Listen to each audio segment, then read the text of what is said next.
For the longest time, I genuinely believed I was a good husband, the kind of man who offered trust freely and didn't waste time on suspicion or insecurity. I wasn't the type to scroll through my wife's messages or demand constant updates on her whereabouts.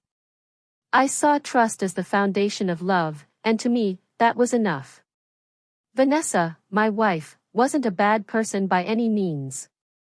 In fact, she had a magnetic energy, charming, vibrant, someone who lit up a room without even trying. But there was a side to her I ignored for far too long. She liked to test boundaries, to see how far she could push before I'd push back. It started with minor things, spending a little too much on unnecessary items or staying out later than she'd promised. I brushed it off, told myself it was harmless, nothing to lose sleep over. But every so often, her actions felt intentional, like quiet provocations. There was a look in her eyes sometimes, a subtle challenge, as though she was daring me to call her out, to finally stand my ground. And then there was Jake. I recognized his type immediately. I'd seen men like him before. Vanessa called him a friend, but he wasn't just any friend, he was her ex. And no matter how much time had passed, I knew his presence wasn't coincidental. Men like Jake didn't linger without a motive. They waited in the wings, cloaked in the role of supportive companion, waiting for a door, any door, to open again. I had voiced my concerns to Vanessa more than once. I never came from a place of jealousy, I came from experience. But every time I brought up Jake, she dismissed me with a tired wave of her hand. You're reading too much into it. He's just a friend, Richard. God, stop being so insecure, she'd say with a laugh, like I was being irrational. He's like a brother to me. All the usual lines. All the same tired reassurances. I wanted to believe her. So I did. Over and over again. Until I couldn't anymore. One evening, we were sitting together in the living room. The TV murmured in the background while she absent-mindedly scrolled through her phone, chatting about her day. That's when she brought it up, casually, like it was nothing important. Some of my old friends are planning a weekend getaway. Beach house in the Bahamas. Just catching up, relaxing, nothing serious. It sounded innocent enough. I'd never been the type to control where she went or who she saw. We had always prided ourselves on having space, individual freedom within our relationship. But then she added, Jake's going too. The moment his name came out of her mouth, I felt a knot form in my gut. There was something too calculated in her tone, too rehearsed. A slight pause, a careful glance in my direction, like she was waiting to see if I'd react. Like she wanted me to. I'd warned her for years. Not out of fear, but because I saw Jake for who he really was. I knew his kind. This wasn't paranoia. It was clarity. But instead of reacting the way she expected, I stayed still. No raised voice, no frustrated sighs, no repeating the same warnings. I simply looked her in the eye and said, if you go, don't bother coming back. She blinked, stunned. Then, as if it were the most ridiculous thing she'd heard, she laughed. Wow. Richard, you're so dramatic, she said with an eye roll and a smirk. He's just a friend. You really need to stop being so insecure. I didn't argue. I didn't repeat myself. I just said, do what you want. And I meant it. She thought I was bluffing, like every other time. She had no idea that this time, I was deadly serious. The morning of her trip, she floated around the house like nothing had changed. She packed her suitcase while humming to herself, occasionally checking her phone, probably texting that trip group. Every few minutes, she'd glance at me, waiting, expecting me to bring it up again. But I said nothing. I just watched. When she was finished, she wheeled her suitcase to the door and leaned down to kiss my cheek, like she always did before leaving. Love you, she said casually, dismissively, like the conversation 2 days ago had never happened. Then she picked up her keys and walked out. I didn't say a word. I didn't need to. I stood at the window, silently watching as she loaded her bag into the taxi, slid into the passenger seat, and disappeared down the street.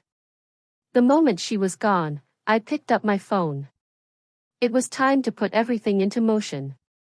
I had already made my decision. Now it was time to follow through. First, the locks. I'd scheduled the locksmith in advance, anticipating this very moment. Within an hour, the entire house was rekeyed. The keys she carried in her purse were now useless. When she returned, she'd find herself shut out, not just of the house, but of the life we once shared. Then I went to the bedroom. Her perfumes, her clothes, her shoes, everything she'd left behind, every trace of her, I packed it all neatly into boxes. Labeled, organized, and scheduled to be delivered to her parents' house. I didn't want her to have a reason to come back. Not even for a forgotten hairbrush. And finally, the last step, the divorce. I called my attorney. It's time, I said. File the papers. There was no doubt in my voice. No hesitation. No regret. Vanessa had spent years seeing how far she could go. Testing, pushing, watching me bend without ever breaking. She thought she knew me, thought I'd grumble, give her the cold shoulder, and then eventually forgive like I always had. But this time was different. This time, I wasn't bending anymore. For the rest of that day, I moved through the house with purpose.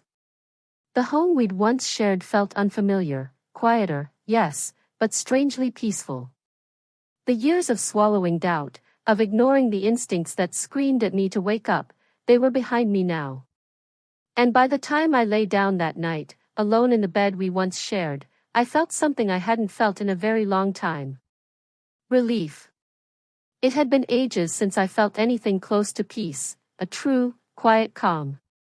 Vanessa believed she was heading off for a carefree beach vacation, clueless that her world was about to be turned upside down. She had made her decision, and now she would have to face what came with it. In the days after she left, I didn't spend much time thinking about her. As far as I was concerned, she was already part of my past. The decision had been made. Everything had been set in motion. I was focused on what came next. I assumed she was still sipping drinks under the sun, laughing with old friends, completely unaware that the house she once called home no longer belonged to her. But on the fourth day, 3 days ahead of schedule, she came back. The first sign was a motion alert on my phone. The front security camera had picked up activity. Curious, I opened the live feed. There she was, Vanessa, standing on the porch with her luggage at her feet. She looked relaxed, casual, as if everything was perfectly normal. She reached for the doorknob, expecting it to turn like always. It didn't. She paused, puzzled, and tried again. Then again. And again. I watched through the camera as her expression changed, confusion first, then dawning realization. Her eyebrows pulled together as she leaned closer to the lock, inspecting it. That's when it hit her. The locks had been changed. Her hand flew to her phone. Moments later, mine started ringing. I let it go a few times before picking up. Richard, she breathed, her voice already trembling. The door, it won't open. My response was steady, detached. That's because you don't live here anymore. She didn't answer. I could hear her breathing, quick and uneven, trying to make sense of what I'd just said. Your things are at your parents' place, I added. You'll be getting divorce papers within the next couple of weeks. Silence again. Then her voice returned, shaky, pleading. Richard, please, just wait, let me. I ended the call before she could finish. My phone lit up again almost instantly. Her name flashed across the screen again and again. I declined every call. Then the texts came. Richard, please talk to me. I made a mistake. I'm sorry. It's not what you think. Please. I sat there watching the notifications build up. I wasn't angry. I wasn't heartbroken. I didn't feel anything. This was the same woman who had rolled her eyes when I told her not to go. The same woman who kissed me goodbye, certain I'd never follow through. And now? Now she was desperate. Another notification popped up. Please answer. I need to tell you something. I checked the camera feed again. Vanessa was pacing back and forth on the porch, her face flushed, hands trembling. She ran her fingers through her hair, clearly unraveling. The panic had set in. Then the text stopped. Instead, a voice message appeared. I hesitated. Then pressed play. Her voice came through the speaker, cracked, frantic, scared. Richard, please, you were right. About Jake. I should have listened to you. I swear, I never thought it would go like this. She paused, struggling to breathe between words. I had too much to drink, and when I woke up, something happened. He recorded it, Richard.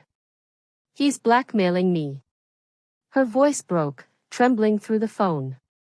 I didn't want you to find out like this. I didn't know what to do. Please, I need your help. I sat in silence, letting her fear echo through my home. It wasn't just guilt she was drowning in, it was terror. She had trusted the wrong man, and now she wanted me to pick up the pieces. Once, maybe, I would have. Once, I might have talked myself into forgiving her, convinced myself that love meant understanding, even after betrayal. But that version of me was gone. The man who stayed quiet while being disrespected, the one who kept ignoring his instincts out of loyalty, he didn't exist anymore. I typed one final message. Enjoy your life, Vanessa. You made your choice. Now live with it. Then I blocked her number. That was it. The last page in a chapter one should have closed years ago. I never looked back. I didn't ask mutual friends for updates or scroll through her social media to see how she was doing. She had gambled with everything I gave her, my love, my trust, my patience, and lost. From what I heard later, it didn't take long for everything to fall apart. Her parents weren't happy. They didn't know all the details, but they knew enough. They knew she walked away from a man who treated her well. They knew she went back on my warning. And they knew she came home to find her life locked behind a door she no longer had the key to. Her father, a man who had always respected me, was furious. Now, he was the one stuck cleaning up her mess. Her mother, heartbroken. They took her in because she had no one else. As for her friends, some tried to reach out. Richard, she's really sorry. Can't you just talk to her? It was one mistake. But they didn't have to live with the consequences. I did. And I chose peace. Then there was Jake, the man she risked it all for. The moment things got serious, he vanished. Disappeared without a trace. Once Vanessa started threatening legal action over the video, he ghosted her completely. The man she picked over me? He wouldn't even return her calls. And so there she was, humiliated, broken, alone. Meanwhile, I moved on. I poured myself into my work, rebuilt my life, and never once let regret pull me backward. I never wondered whether she missed me or if she finally understood what she lost. Because deep down, I already knew. Some choices can't be undone. Some lines, once crossed, can't be redrawn. Vanessa believed I was bluffing. She thought my warning was just another empty threat. She was wrong. Some lessons come like whispers, quiet nudges in the right direction. Others hit like thunder, shaking the ground beneath your feet. This isn't just a story about betrayal. It's about drawing the line. About recognizing your worth.